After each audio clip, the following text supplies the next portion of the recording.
This is the Chapter 3 Stigma Podcast.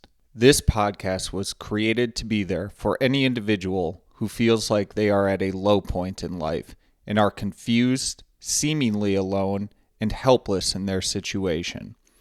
I am a recovering alcoholic, and I felt this way too, until I sat across the table from another addict who shared his story and made me realize that I was not alone in my struggles. My life was saved by this realization, and I hope to help anyone struggling by sharing my story to show you that you are not alone and that life can contain unbelievable riches and meaning. Welcome. I am glad you are here.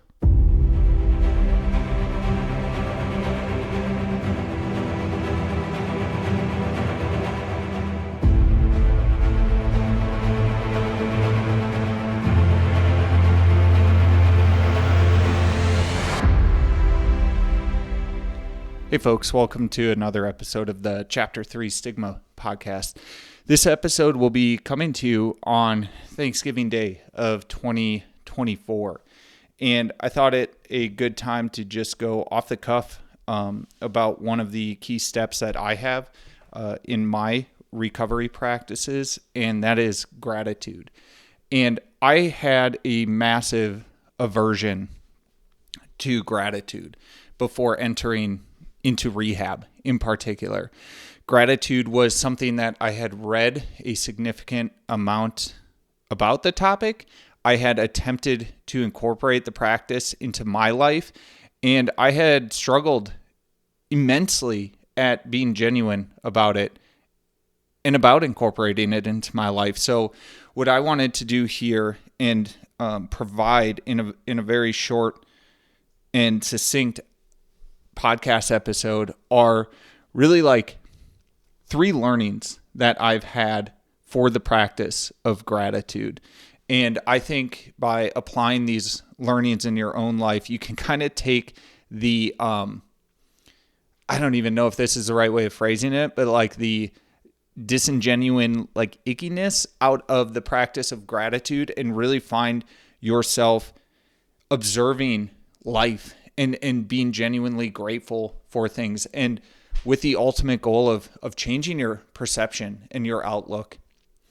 In the last months and really years of my battle with alcoholism, my outlook on life was completely negative. Everything felt against me. As hard as I tried, I could not find things in life to be grateful for, despite life going really, really well for me and being incredibly beautiful. I just struggled to connect with those parts of life that I knew I should have gratitude for and gratitude about, but I just didn't feel anything within me. And it got so bad at the end that I would have moments where I would be observing something in front of me. The hardest to admit was holding on to my infant son and looking at him and knowing that I should be feeling something, some surge of emotion or connection, and yet feeling like my systems were just deadened. So gratitude was something I got incredibly serious about when I entered into rehab. And like I said, what I'm going to cover today are 3 kind of like different takes on it and ways to start incorporating it into your life so that it becomes and feels more genuine. Ultimately, I think the final goal of a practice of gratitude is to feel that sense of gratitude and awe in the moment. Not so much that you are reflecting back on an experience and saying, boy, I'm grateful for that. Like, that's still powerful and that's still an incredible step. But the most power that I have gotten from this practice is when I'm able to notice something in the actual moment and be grateful for something in the moment, and sometimes even express it and be genuine about that expression, not just saying words to say words, like to genuinely feel within your soul that you are grateful or that you are in awe of a situation in front of you. So with that, kind of here are the the three ways that I really started to get into and incorporate a genuine practice of gratitude in my life. The first thing is just be deliberate at the beginning and just set a time of day to sit down and remark or note one thing that you are grateful for.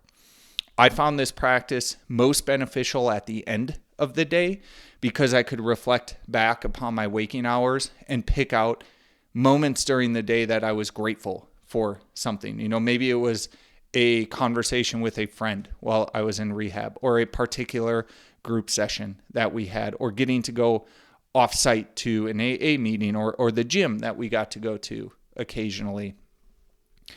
We did gratitude practice and call-outs both in the morning and the evening, and I found that evening practice to be the most profound and powerful because you had that time period of awakeness where you could reflect back on from that day. So I think setting a time of day, so don't let the practice go more than 24 hours without being deliberate about, but set that time of day just to reflect back and just try to pick out one. Don't set your expectations too high. The second thing that I learned, and again, a learning that stemmed from rehab, was set yourself constraints to notice something and to be grateful within. So here's how it presented itself to me and to others at rehab. We had a courtyard that was in the middle of the facility. And so when we sat out in the courtyard, all that we could really see was the limited range of sky that was above us. We couldn't see the mountains.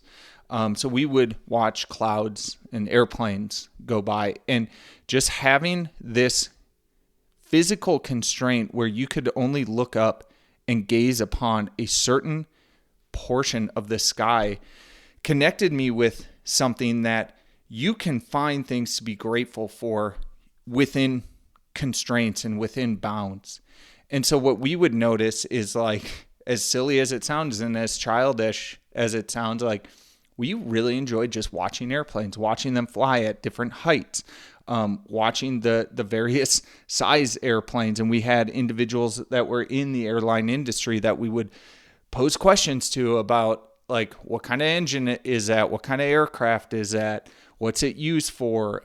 Things like that. And, well, obviously flying, but besides that. And anyway, it started to connect me with this power of constraint when it comes to gratitude. So maybe for you, it is looking out, sitting in a particular spot in your home and looking out at the view that it presents you. Maybe it's outside of a window and you just for 5 to 10 minutes have to look and force yourself to find something that you are grateful for or that you can appreciate. We would sit out in the courtyards. It was the springtime when I was there, and there were the most beautiful sunsets, especially when we had cloud cover. And we would just sit there in awe at these sunsets, watching them. And then we'd have the brisk spring morning where we would sit out there and just, again, bask in it and enjoy it. So again, the first two, set a time of day to practice your gratitude. And secondly, set yourself a constraint. The third one was something that I actually learned going through the incredible amount of medical procedure and appointments with Lucy. And that's actually a reframing of expressing your gratitude. So one of the barriers and struggles that I had when I was trying to incorporate a practice of gratitude into my life before entering rehab was sometimes I genuinely thought that just life sucked and I could not complete the sentence, I am grateful for blank. I really struggled with that many, many times.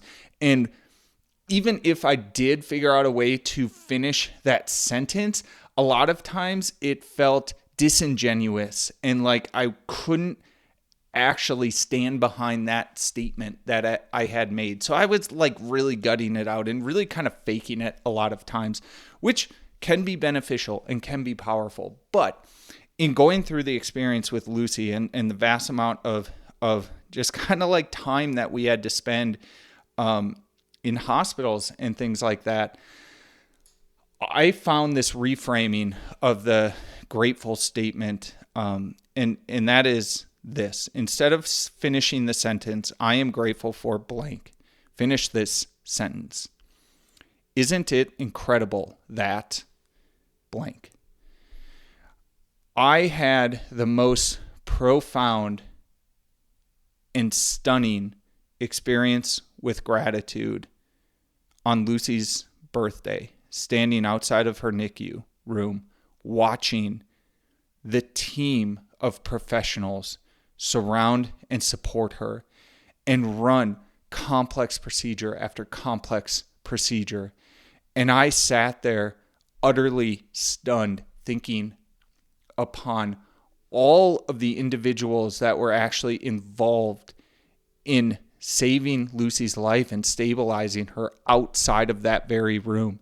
I thought of the nurse that I will never know, that obsessed for a career, for a lifetime over a single procedure that is now one of 27 procedures being done on Lucy that is saving her life.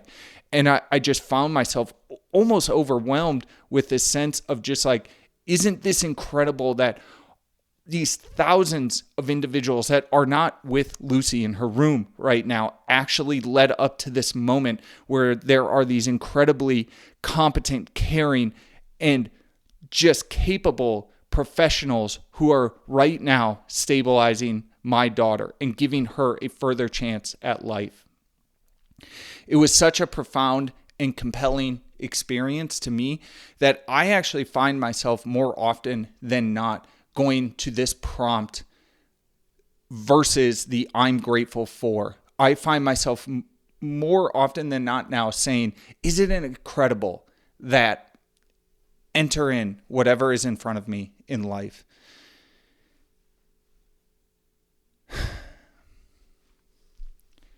So with that, I genuinely hope that you are having a wonderful, a safe, and a love-filled Thanksgiving. If you are struggling, know that you are not alone. There are steps, there are practices that you can take to better your life. Your options are not limited. You can heal and you can get better. I find it incredible that there are people that continue to follow along and whose lives this work and whose lives are being touched by Lucy's life. That fact is unbelievable to me. It is incredible beyond words. And I am grateful for each and every one of you. And I wish you nothing but the best. All my love. If you enjoyed this podcast, share it with others or give us a rating on your channel of choice. My hope is that my story can help others in their struggles with addiction or any other aspects of life that they feel could be bettered. You can follow us on social media at Chapter 3 Stigma on Instagram and YouTube. I cannot solve your problems for you, but I can listen. If you want to reach out with a message through one of those channels, I will respond and let you know that you are not alone. All the best, you are loved, and life is worth every struggle and bit of suffering you have to endure. Until next time, all the best.